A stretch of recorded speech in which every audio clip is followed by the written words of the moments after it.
चलिए आज एक ऐसी यात्रा पर निकलते हैं जहां हमारा दिमाग, हमारा तर्क, जहां उसकी सीमा खत्म होती है, ठीक वहीं से अनुभव का एक नया आकाश शुरू होता है।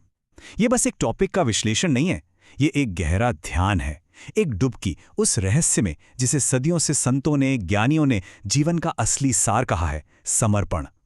अब देखिए, समर्पण एक ऐसा शब्द है ना जिसे हमारी दुनिया अक्सर कमजोरी से जोड़ती है, हार मान लेना या फिर जिम्मेदारियों से भाग जाना। पर क्या सच में ऐसा है? या फिर समर्पण परम शक्ति का वो गुप्त दरवाजा है जिसे सिर्फ वही इंसान खोल पाता है जो लड़ना छोड़ देता है? आज हम इसी गहरे रहस्य से पर्दा उठाएंगे। हम ये समझने की कोशिश करेंगे कि कैसे सिर्फ ये एक शब्द हमारी पूरी जिंदगी को एक बोझ, एक संघर्ष से बदलकर अस्तित्व के साथ एक खूबसूरत नृत्य में, एक फ्लो में बदल सकता है। तो चलिए इस यात्रा में और गहरे उतरते हैं।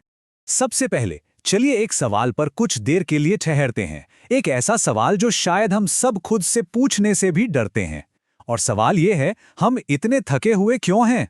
और देखिए, मैं यहाँ शरीर की थकान की बात नहीं कर रहा हूँ, वो थकान तो एक अच्छी नींद से चली जाती है। मैं बात कर रहा हूँ उस गहरी रूहानी थकान की जो सुबह उठते ही एक भारी चादर की तरह हमें फिर से ओढ़ लेती है।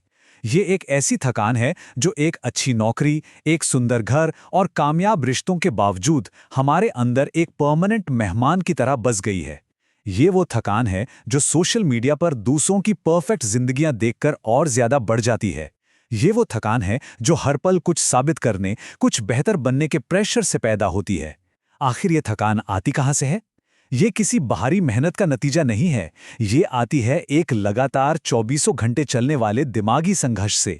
एक ऐसी लड़ाई जो हम जागते हुए भी लड़ रहे हैं और सोते हुए सपनों में भी। और जानते हैं ये लड़ाई किस चीज की है? ये लड़ाई है नियंत्रण की, कंट्रोल की। हर चीज को, हर इंसान को, हर हालात को अपने हिसाब से चलाने की जो हमारी जिद है ना, ये थकान उसी से पैदा हुई है। हम सब ने अनजाने में जिंदगी को एक मशीन समझ लिया है और हमें लगता है कि इसके सारे पुर्जे, सारे स्क्रू हमें ही कंट्रोल करने हैं।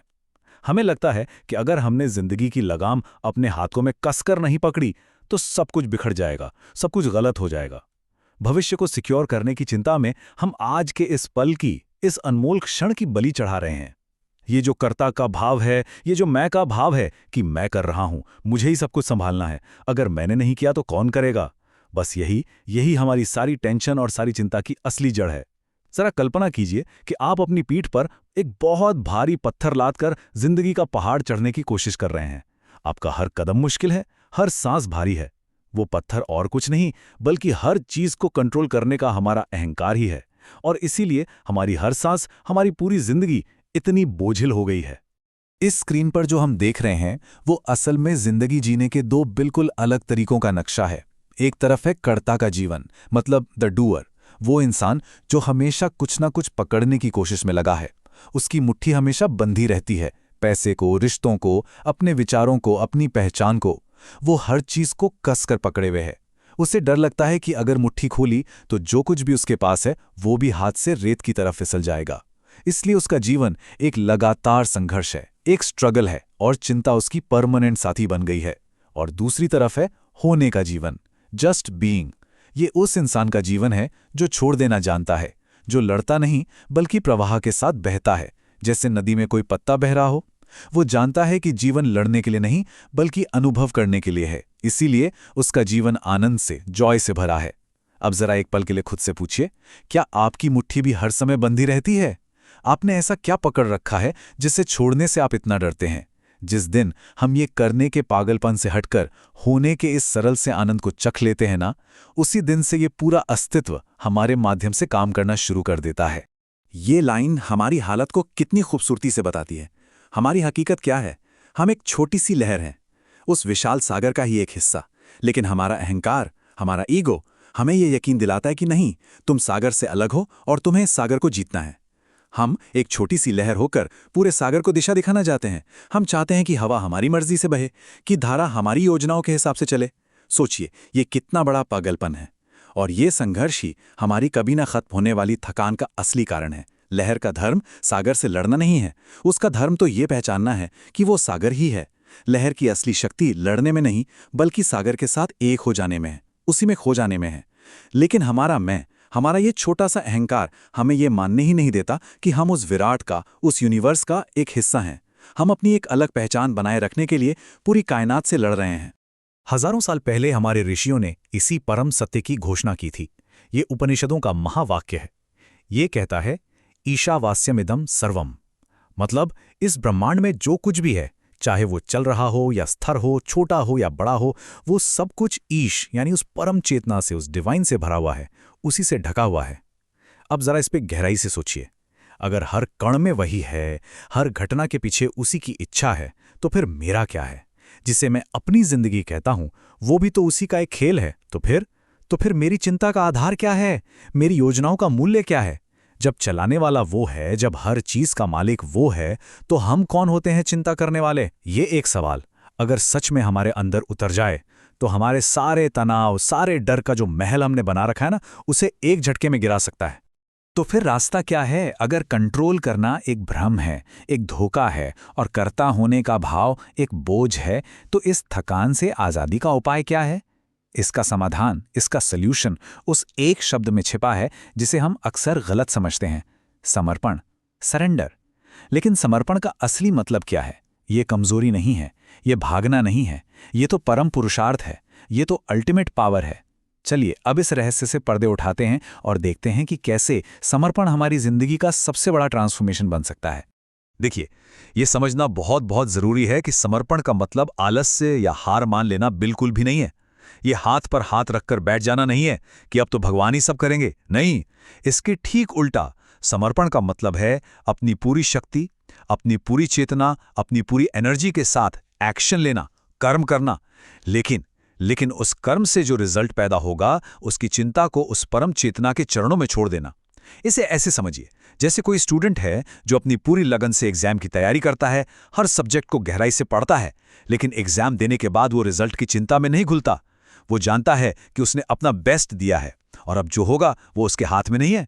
जब हमारे मन से रिजल्ट का ये बोझ हट जाता है ना, तब हम पहली बार 100% कर्म में उतर पाते हैं।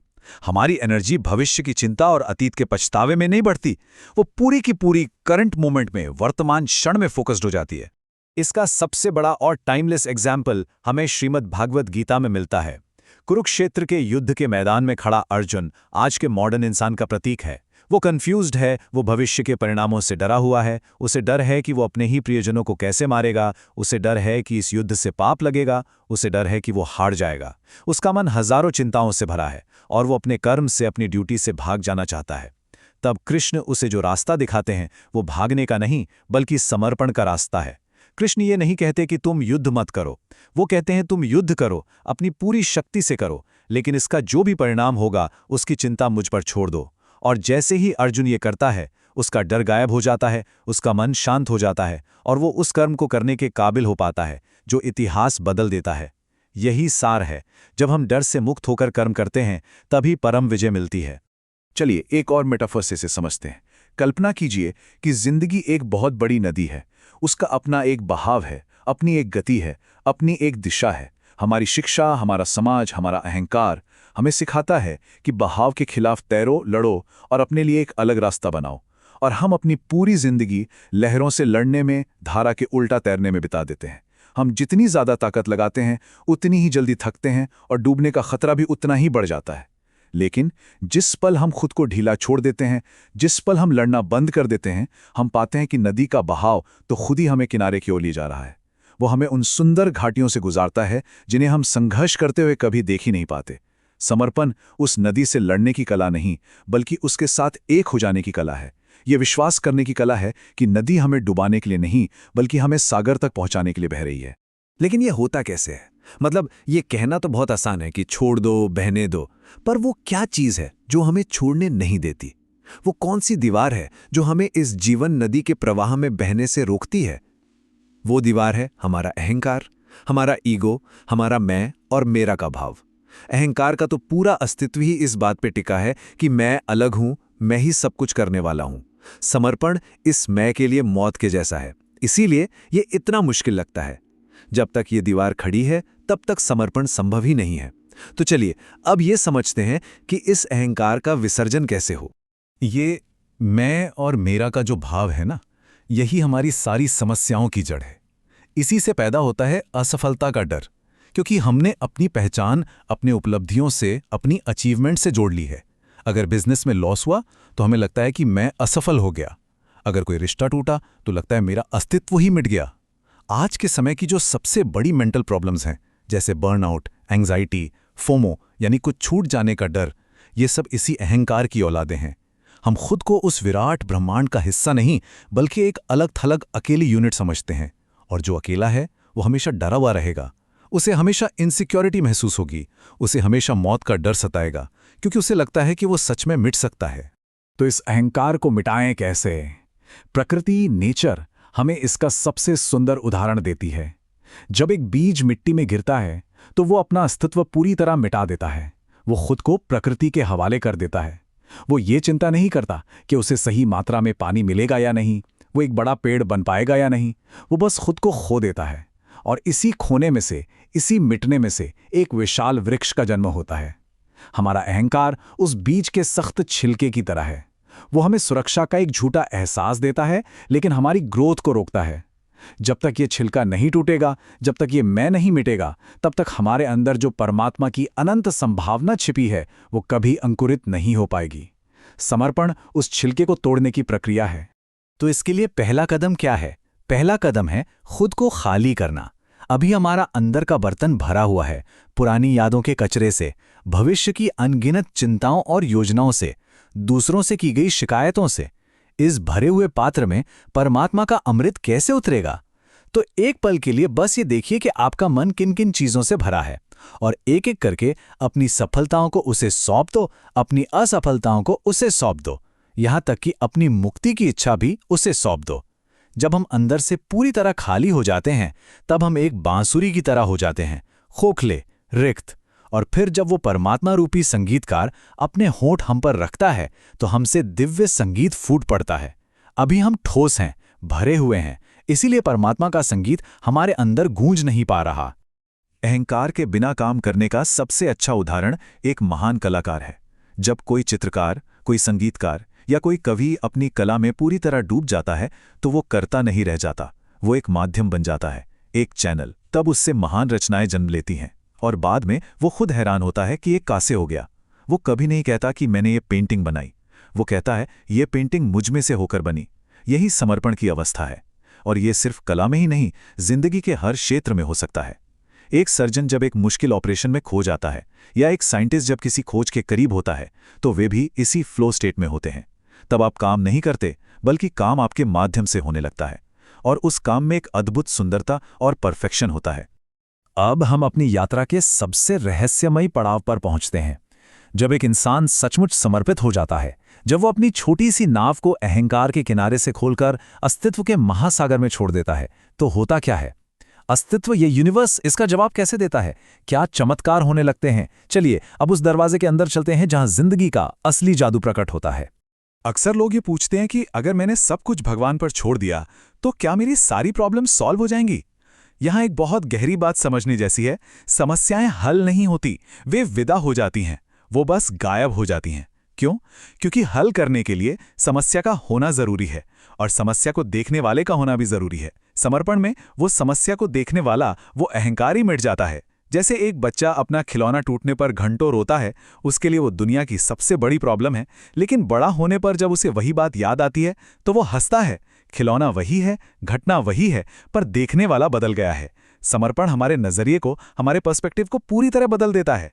जिसे हम कल तक एक पहाड़ जैसी समस्या समझ रहे थे, आज वो हमें जिंदगी की यात्रा का एक छोटा सा मोड़ लगने लगता है। ये स्लाइड उस अंदरूनी बदलाव को बहुत साफ तौर पर दिखाती है। जब तक हम कंट्रोल करने की कोशिश करते हैं, तब तक जिंदगी हाई स्ट्रेस की हालत में रहती है। हर पल एक लड़ाई है। जैसे ही हम समर्पण करते हैं, हमारे अंदर एक गहरी शांति उतरने लगती है, जिससे दुनिया की कोई भी सिचुएशन छीन नहीं सकती। और फिर एक तीसरी और अद्भुत अवस्था घटित होती है, सिंक्रोनिसिटी। अचानक सही लोग सही समय पर मिलने लगते हैं। अचानक ऐसे मौके आने लगते हैं जिनके बारे में हमने सोचा भी नहीं था। आप किसी दोस्त के बारे में सोचते हैं और उसका फोन आ जाता है। आपको किसी खास जानकारी की जरूरत होती है और वो किताब अचानक आपके सामने आ जाती है। ये कोई संयोग नहीं है। जब आपकी धड़कन ब्रह्मांड की धड़कन के साथ एक ताल में आ जाती है, तो पूरी कायनात आपका साथ देने लगती है। भगवान कृष्ण गीता में इसका सबसे गहरा वादा करते हैं। वो कहते हैं, जो हर भाव से सिर्फ मेरा ही चिंतन करते हैं, जो हर पल मुझ में ही खोए रहते हैं, उनके योगक्षेम की जिम्मेदारी मैं खुद लेता हूं। योगक्षेम का क्या मतलब है? इसका मतलब है जो उनके पास नहीं है उसे देना, ये है योग, और जो उनके पास है उसकी रक्षा करना, ये है क्षेम। ये कोई कोरी कल्पना नहीं है, ये एक आध्यात्मिक नियम है। जब हम अस्तित्व पर पूरी तरह भरोसा कर लेते हैं तो अस्तित्व हमारी जिम्मेदारी ले लेता है। ठीक वैसे ही जैसे एक छोटा बच्चा अपनी माँ पर पूरा भरोसा करता है। वो ये चिंता नहीं करता कि कल खाना मिलेगा या नहीं, और माँ उसकी हर जरूरत का ख्याल रखती है बिना उसके मांगे। समर्पण उस बच्चे जैसा भरोसा है। और ये वो चाबी है जिसे आज के मैनेजमेंट गुरु भी समझने लगे हैं। जब हम फल की चिंता छोड़ देते हैं तो हमारी 100% ऊर्जा, हमारी 100% एनर्जी वर्तमान क्षण में हमारे काम में लग जाती है। आज का इंसान क्यों इतना स्ट्रेस में और आधा अधूरा है? क्योंकि उसकी 50% एनर्जी काम में है और 50% रिजल्ट की चिंता में। वो काम करते हुए भी डर रहा है कि कहीं मैं फेल ना हो जाऊं। ये डर उसकी परफॉर्मेंस को आधा कर देता है। समर्पण का मतलब है रिजल्ट का बोझ परमात्मा के कंधों पर डाल देना और खुद को पूरी तरह काम में झोंक देना। जब हम 100% ऊर्जा से कोई काम करते हैं तो वही काम कला बन जाता है, वही काम पूजा बन जाता है, और उसमें सफलता की संभावना अपने आप कई गुना बढ़ जाती है। और अंत में इस एक विचार को अपने दिल में बसा लीजिए। हम अपनी छोटी सी बुद्धि और सीमित शक्ति के भरोसे जिंदगी की नाव चलाने की कोशिश कर रहे हैं। हम आने वाले तूफानों से डरते हैं, हम ऊंची उठती लहरों से घबराते हैं। लेकिन समर्पण का अर्थ है अपनी नाव की पतवार को सागर के ही हाथों में सौंप देना। और ये परम सत्य है कि जिस नाव को चलाने वाला खुद सागर हो, वो कभी डूब नहीं सकती। हो सकता है वो हिचकोले खाए, हो सकता है वो बड़े बड़े तूफानों से गुजरे, लेकिन वो डूबेगी नहीं, क्योंकि अब उसकी सुरक्षा की जिम्मेदारी उस विराट की है जिसका वो खुद एक हिस्सा है।